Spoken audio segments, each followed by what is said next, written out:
À Génération Libre, nous défendons le droit de propriété sur les données personnelles.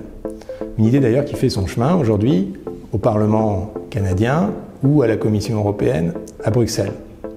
Et on entend un peu toujours les mêmes objections. Et c'est à ces objections que j'ai envie de répondre aujourd'hui.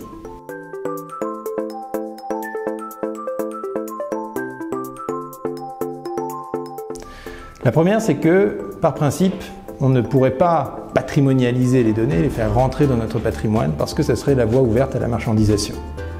Mais il faut un peu regarder la réalité de ce qui se passe aujourd'hui. La réalité, c'est que nos données sont déjà marchandisées.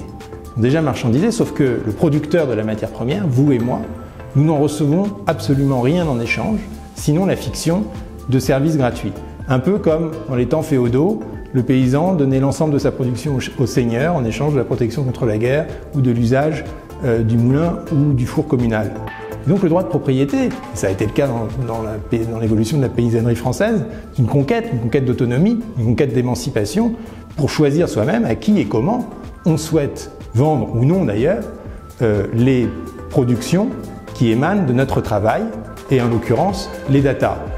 Et donc pour faire simple, dans un système patrimonial, eh bien, chacun pourra, à travers des intermédiaires, récupérer une partie de la valeur qui enrichit aujourd'hui les profits de Google et de Facebook.